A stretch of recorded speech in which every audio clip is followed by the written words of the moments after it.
تو آج ہم ایک بہت خاص کہانی سننے جا رہے ہیں، احمد کی کہانی۔ یہ ایک ایسی کہانی ہے جو ہمیں کچھ سوچنے پر مجبور کر دے گی کہ کبھی کبھی سب سے زیادہ طاقتور آواز وہ ہوتی ہے جو اصل میں سنائی ہی نہیں دیتی۔ اور اسی خیال پر یہ پوری کہانی کھڑی ہے کہ کبھی کبھی سب سے گہری آواز خاموشی میں چھپی ہوتی ہے۔ تو آئیے احمد کی دنیا میں چلتے ہیں اور دیکھتے ہیں کہ اس کی زندگی میں اس بات کا کیا مطلب تھا۔ تو ہماری کہانی کا پہلا حصہ ہے صدا خاموشی میں چھپی۔ یہاں ہم پہلی بار احمد کی دنیا سے ملیں گے۔ دیکھیں، کہانی کی شروعات ہوتی ہے ایک بہت ہی روشن دھوپ والی صبح سے۔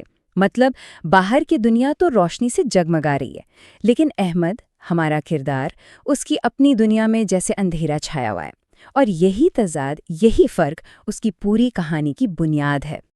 بات یہ تھی کہ احمد بول نہیں سکتا تھا، لیکن اس کا یہ مطلب بالکل نہیں تھا کہ اس کے اندر کوئی بات نہیں تھی یا کوئی جذبات نہیں تھے۔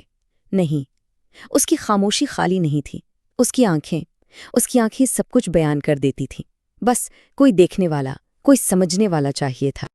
اور یہیں سے ہم کہانی کے دوسرے حصے میں داخل ہوتے ہیں، تنہائی کا شور۔ یہاں ہم محسوس کریں گے کہ دنیا سے الگ ہونے کا، مختلف ہونے کا درد کیسا ہوتا ہے۔ ذرا تصور کریں، اسکول کا صحن ہے، بریک کا وقت ہے، ہر طرف بچوں کے کہکہے ہیں، ان کے کھیلنے کی آوازیں گونج رہی ہیں، ہر کوئی بھاگ رہا ہے، دوڑ رہا ہے، ایک زندہ دل شور ہے، ایک ہنگامہ، توانائی اور حرکت سے بھری ہوئی ایک دنیا۔ اور پھر اس سارے شور، اس ساری بھاگ دوڑ کے بیچ میں ایک کونے میں احمد بالکل اکیلا بیٹھا ہے۔ آپ سوچیں، یہ ایک منظر ہی اس کی تنہائی کو کتنی شدت سے دکھا رہا ہے۔ پوری دنیا حرکت میں ہے اور وہ بالکل ساکن ہے۔ پھر کہانی کا وہ لمحہ آتا ہے جو شاید سب سے زیادہ تکلیف دہ ہے۔ کلاس روم کا منظر ہے، ٹیچر ایک سوال پوچھتے ہیں اور احمد جواب دینے کے لیے ہاتھ اٹھاتا ہے، اور جیسے ہی وہ کوشش کرتا ہے پوری کلاس ہنس پڑتی ہے۔ کیوں؟ کیونکہ احمد بول نہیں سکتا تھا۔ لیکن ایک بات سمجھنا بہت ضروری ہے، احمد کمزور نہیں تھا، وہ صرف مختلف تھا۔ اور یہی وہ غلط فہمی تھی جو سب کو تھی، جسے اس دنیا کو سمجھنے کی ضرورت تھی۔ اس کا یہ فرق اس کی کمزوری ہرگز نہیں تھا۔ لیکن پھر جب سب کچھ مایوس کن لگ رہا ہوتا ہے، تبھی کہانی میں امید کی ایک کرن داخل ہوتی ہے، اور یہ ہے ہمارا تیسرا حصہ، کاغذ پر آواز۔ ہوتا یہ ہے کہ اسکول میں ایک نئی ٹیچر آتی ہیں، اور وہ احمد کو بھیڑ کا حصہ نہیں سمجھتی۔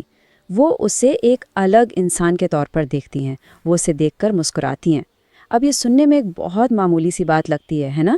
لیکن احمد کے لیے یہ زندگی کا ایک بالکل نیا تجربہ تھا۔ پہلی بار کسی نے اسے قبول کیا تھا۔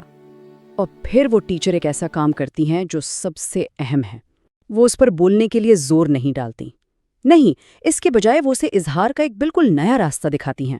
وہ احمد کو ایک کاغذ اور قلم دیتی ہیں اور کہتی ہیں، اگر بول نہیں سکتے تو کوئی بات نہیں، لکھ کر بتاؤ۔ اور یہ وہ لمحہ تھا جس نے اس کی پوری زندگی بدل دی۔ تو جب احمد نے لکھا تو کیا ہوا یہ کہ الفاظ خاموش تھے مگر درد بول رہا تھا۔ اس کے لکھے ہوئے جملوں میں اتنی گہرائی تھی، اتنی سچائی تھی کہ ٹیچر جب انہیں پڑھتی ہیں تو ان کی آنکھوں سے آنسو نکل آتے ہیں۔ یہ پہلا موقع تھا جب اس کی خاموشی نے اتنی زور سے گونج پیدا کی تھی۔ تو اب ہم پہنچے ہیں کہانی کے کلائمیکس پر، اس کے سب سے اہم موڑ پر۔ چوتھا حصہ، خاموش تقریر۔ اسکول کے سالانہ فنکشن کا دن ہے، ہال لوگوں سے بھرا ہوا ہے، اسٹوڈنٹس، والدین، ٹیچرز سب موجود ہیں، ہر طرف ایک جوش اور ولولہ ہے۔ اور اچانک اسٹیج سے احمد کا نام پکارا جاتا ہے۔ سوچیں، پورے ہال میں ایک دم خاموشی چھا گئی ہوگی۔ ہر کوئی حیران کہ احمد، وہ لڑکا جو ایک لفظ نہیں بولتا، وہ اسٹیج پر کیا کرے گا؟ احمد دھیرے دھیرے اسٹیج پر آتا ہے۔ اس کے ہاتھ میں کوئی مائک نہیں، صرف ایک کاغذ کا ٹکڑا ہے۔ سب کی نظریں بس اسی پر ٹکی ہوئی ہیں، اور پورے ہال پر ایک ایسی خاموشی چھا جاتی ہے جس میں بے چینی ہے، تجسس ہے۔ وہ کچھ نہیں کہتا، وہ بس اس کاغذ کو بلند کرتا ہے تاکہ سب پڑھ سکے، اور اس پر لکھا تھا، میں بول نہیں سکتا لیکن میں محسوس کرتا ہوں، مجھے کمزور مت سمجھو، میں بس مختلف ہوں۔ اور یہ الفاظ بغیر کسی آواز کے پورے ہال میں گونج اٹھتے ہیں۔ اس پیغام کے بعد ایک لمحے کے لیے ہال میں مکمل سناٹا چھا جاتا ہے، ایک گہری خاموشی، اور پھر اچانک پورا ہال تالیوں سے گونج اٹھتا ہے۔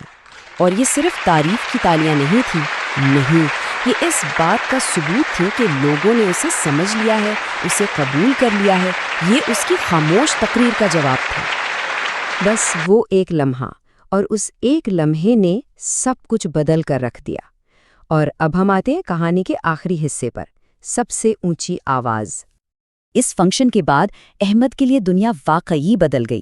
اب لوگ اسے نظر انداز کر کے آگے نہیں بڑھ جاتے تھے، اب وہ کوشش کرتے تھے، وہ اس کی خاموشی کو سننے کی کوشش کرتے تھے، اس کی آنکھوں میں لکھی باتوں کو پڑھنے کی کوشش کرتے تھے۔ آخرکار اسے وہ سمجھ اور عزت مل گئی جس کا وہ ہمیشہ سے حقدار تھا۔ تو یہ کہانی ہمیں ایک بہت ہی طاقتور سبق سکھاتی ہے، اور وہ یہ ہے کہ ہر وہ شخص جو بول نہیں سکتا کمزور نہیں ہوتا۔ یہ ہمیں یاد دلاتی ہے کہ کسی بھی انسان کی اصل قدر کو پہچاننے کے لیے ہمیں اس کی ظاہری باتوں یا صلاحیتوں سے کہیں آگے دیکھنا پڑتا ہے۔